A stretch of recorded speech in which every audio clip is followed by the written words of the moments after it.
Still didn't make much sense. That would be a longing. Anyone I could have been. At a day in your celebration, the honor in the mind. Let there ought to be a time. Just to set aside to show just how much we love you. First, let me thank God for the opportunity to be here on this day that many in our nation would say is the Sabbath day. To each and every dignitary here, and I would say that's everybody. Today we've come to participate in this unveiling ceremony to my father and celebrate his legacy. Let us not forget that he paid the ultimate price for our civil rights. He was a champion of human rights and social justice for all people, regardless of race, gender, sexual orientation, or nationality. We must stand up for social and economic justice. 48 years ago, my father stood in this vicinity, in the shadows of the Lincoln Memorial, and gave a speech that was to resonate around the world. He said that he had a dream that with faith in ourselves and in our country, we will be able to hew out of a mountain of despair a stone of hope. That with faith, we would be able to transform the jangling discords of our nation into a beautiful symphony of brotherhood and sisterhood. That with faith, we would be able to work together, stand up for freedom together, knowing that one day we would all be free. I repeat his words because I believe that it's important to emphasize that while it's great to have this memorial to his memory, and it's great to have a national holiday, and it's great to have streets and schools and hospitals named in his honor all over our nation and world, it is also important to not place too much emphasis on Martin Luther King, the idol, but not enough emphasis on the ideals of Martin Luther King Jr. So while we commemorate his memory today with this great memorial, let us not confuse nor forget what he stood for and died for. The young people around this nation organizing are very interesting, but let us not forget the ideals he gave up his life for: love, peace, equality, jobs, education, nonviolence, decent housing, and an end to war. We must stand up for social and economic justice. I know we're here to celebrate the life of my father and commemorate my father, but we need to try to live like him, to love like him, and to care like him. Yes, my father had a dream. It was a dream, he said, that was deeply embedded in the American dream. The problem is the American dream of 50 years ago was 2 cars, a house, 2 kids, and a dog named Spot has turned into a nightmare for millions. For millions of Americans, there is no house because they have no jobs and therefore can't give their kids the proper tools to prepare them for a better life than they had. So I submit that we need a new American dream, a dream of interconnectedness, a dream of mutual purpose, a dream of caring and being responsible for each other. We need to live up to the promise sketched out into that majestically held and that statue that we call the Statue of America, which says, "Give me your tired, your poor, your huddled masses, yearning to breathe free." We need to understand that none of us are free until all of us can be free. We need to have a new spirit of cooperation in this country based on love, respect, and sensitivity to the least of these among us. That is what my father wanted for this country. And so while I am proud of this great memorial, to my father. I hope it will serve as a catalyst for us to adopt his ideals and beliefs, a renewal of decency, sensitivity, and love. Love, he so often talked about. We must stand up for that justice, because now is the time for all humankind. And so, America, this is our chance. This is our opportunity to show the world of our greatness, to throw off the shackles of all of the conservative policies that exclude masses of people. We must finally get rid of racism. Today, at this great moment in our collective history, I ask you to join with me as the head of the Martin Luther King Center for Nonviolent Social Change to stand up for justice and social unrest. Everywhere, we must build a brighter day for everyone and create the opportunity for people to once again acquire wealth. And therefore, we will ultimately triumph over those triple evils of poverty, racism, and militarism that my father championed often. Let us embrace Dad's legacy. Let us celebrate Dad's life. But more importantly, let us live as Dr. King envisioned when he described how all of our destinies are tied together. We're linked together. I can't be what I ought to be until you're what you ought to be. And you can't be what you ought to be until I'm what I ought to be, because our destinies are tied together, is what he said. And so, America, today let us meet the challenge to finally embrace and become what we know we must become, and that is the beloved community. So no matter how far we have to go, and we probably do have a long way to go, it may get worse before it gets better. Do not get any ways tired. Do not get any ways tired, because we have truly come much too far from where we started. You see, nobody ever told any of us that our roads would be easy, but I know our God did not bring any of us this far to leave us. Thank you so much, and God bless each and every one of you always. An earthquake may have delayed this day, but this is a day that would not be denied. For this day, we celebrate Dr. Martin Luther King Jr.'s return to the National Mall. In this place, he will stand for all time among monuments to those who fathered this nation and those who defended it. A black preacher, no official rank or title, who somehow gave voice to our deepest dreams and our most lasting ideas. A man who stirred our conscience and thereby helped make our union more perfect.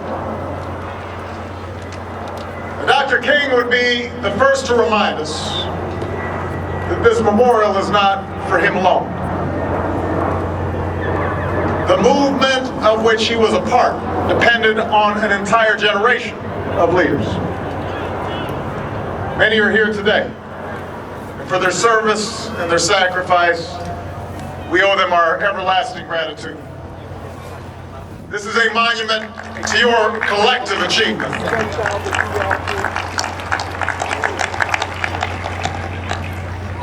Some giants of the civil rights movement, like Rosa Parks and Dorothy Height, Benjamin Hooks, Reverend Fred Shuttlesworth, they've been taken from us these past few years. This monument attests to their strength and their courage. And while we miss them dearly, we know they rest in a better place.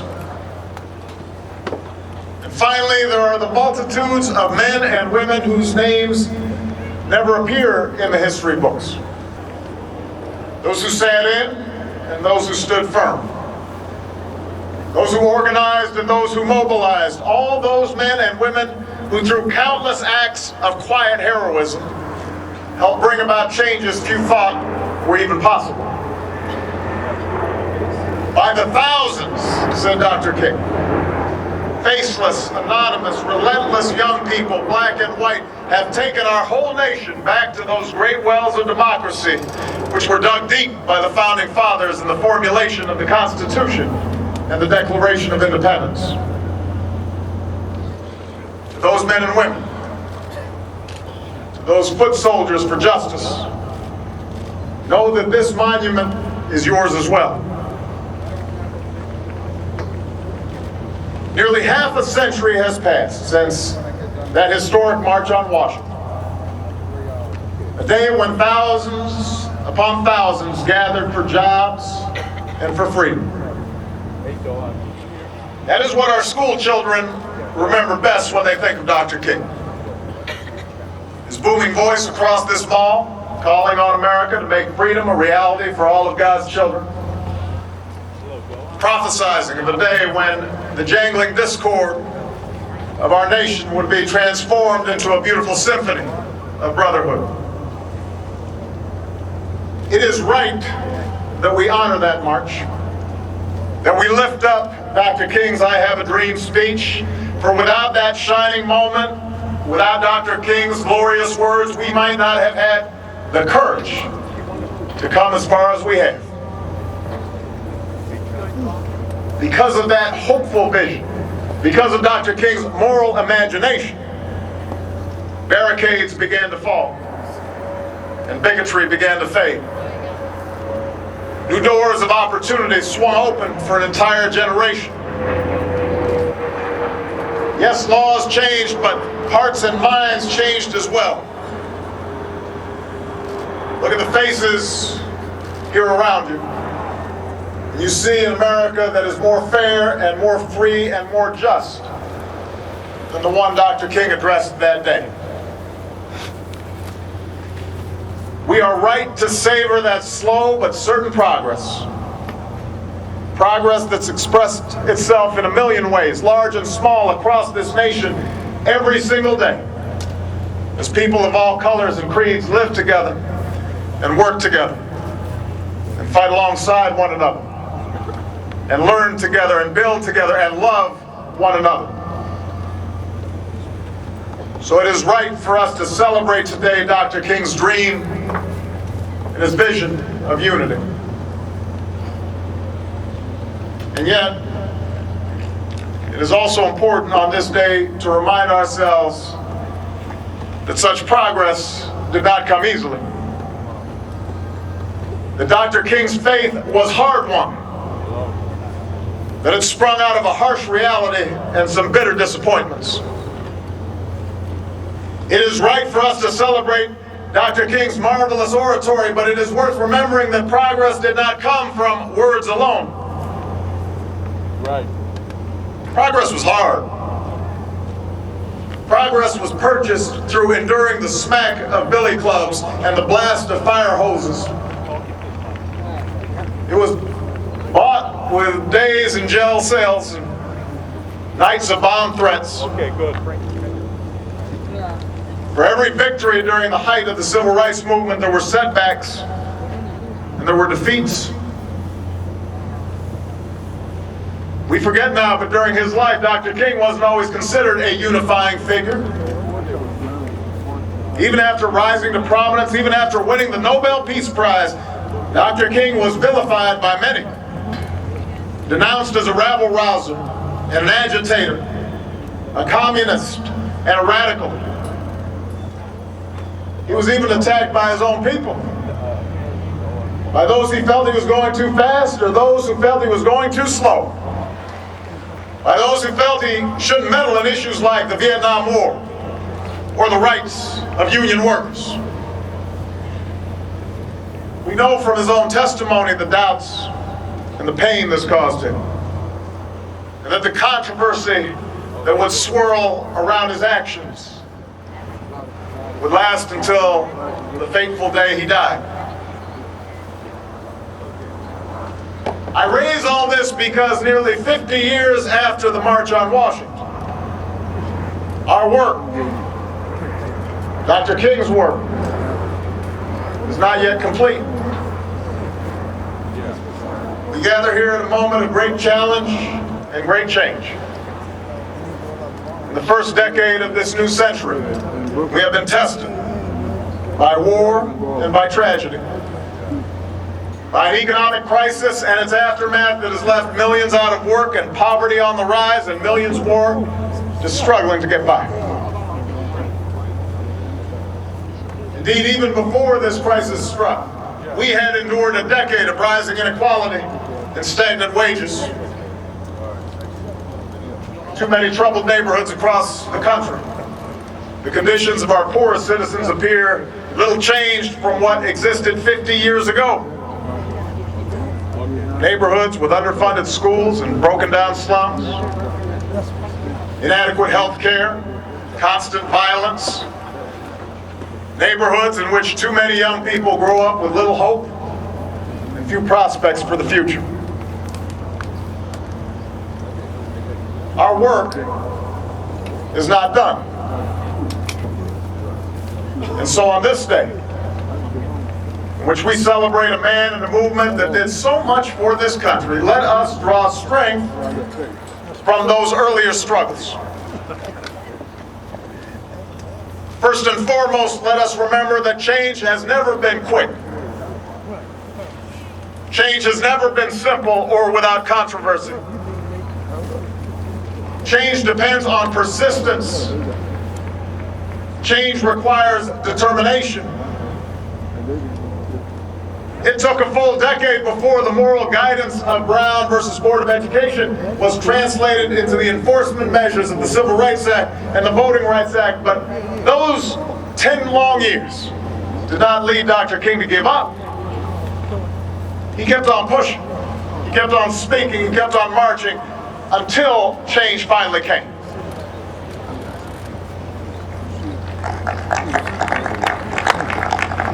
And then when, even after the Civil Rights Act and the Voting Rights Act passed, African Americans still found themselves trapped in pockets of poverty across the country. Dr. King didn't say those laws were a failure. He didn't say this is too hard. He didn't say let's settle for what we got and go home.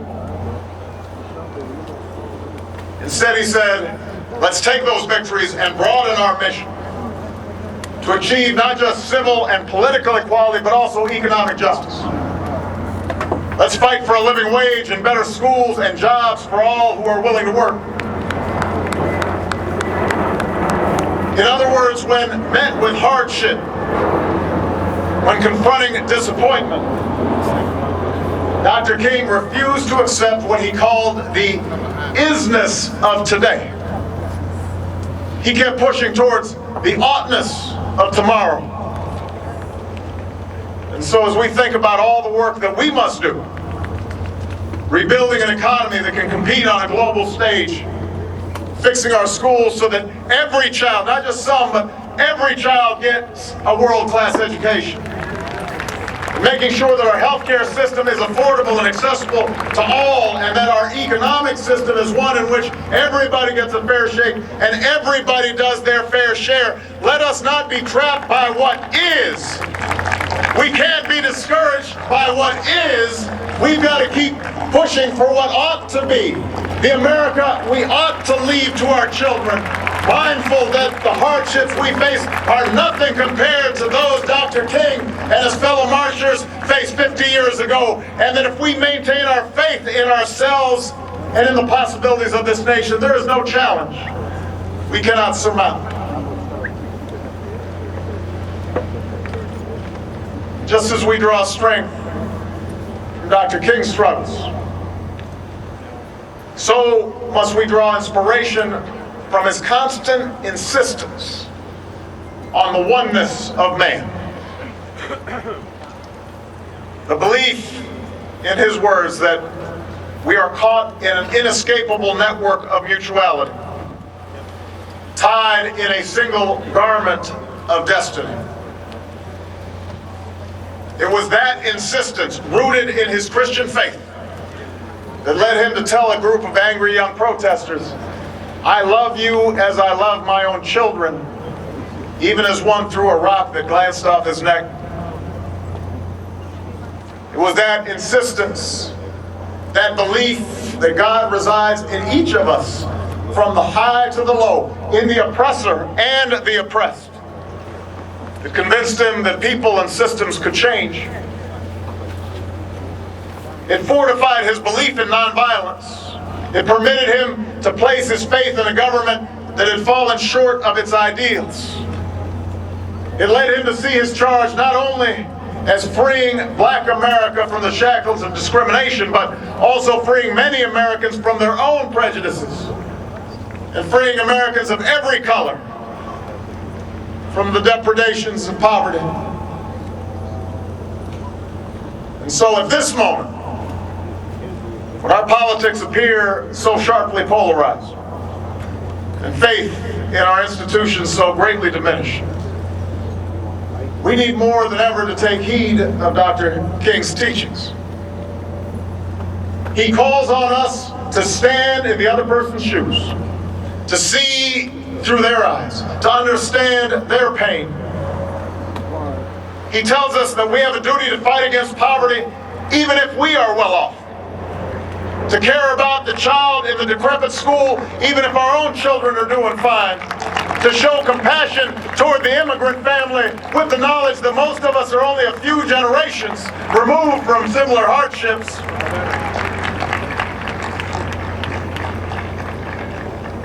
To say that we are bound together as one people and must constantly strive to see ourselves and one another is not to argue for a false unity that papers over our differences and ratifies an unjust status quo.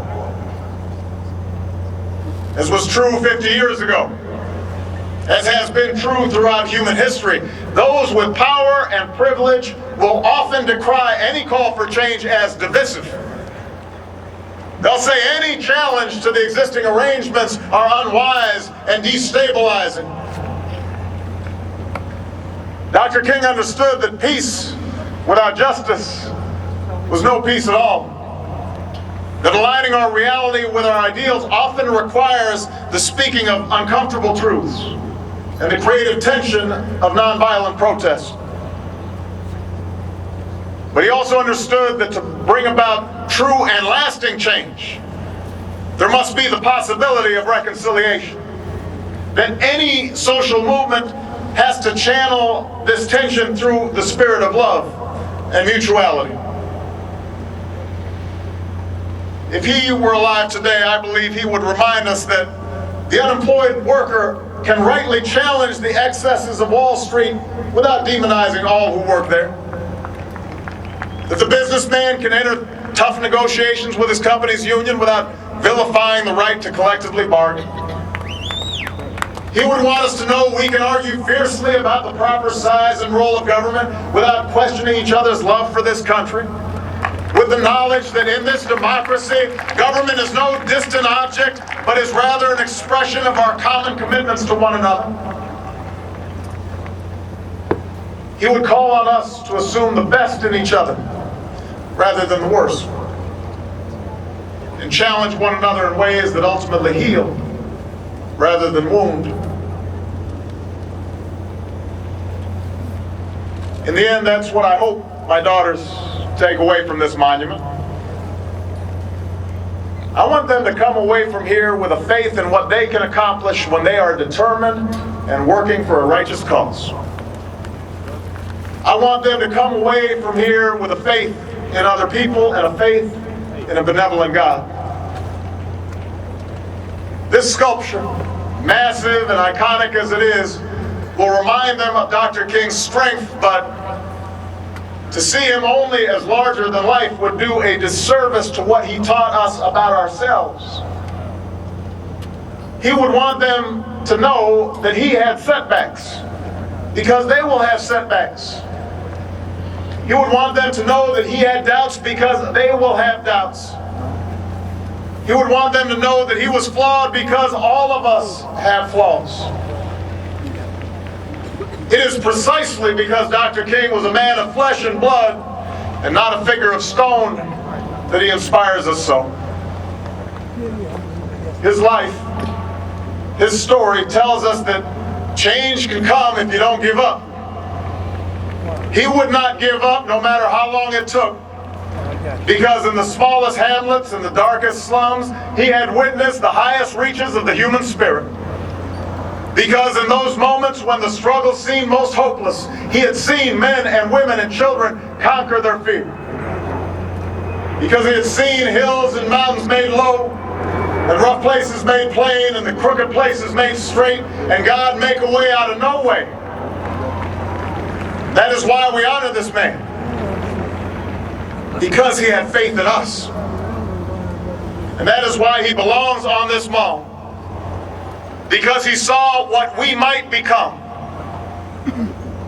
That is why Dr. King was so quintessentially American, because for all the hardships we've endured, for all our sometimes tragic history, ours is a story of optimism and achievement and constant striving that is unique upon this earth.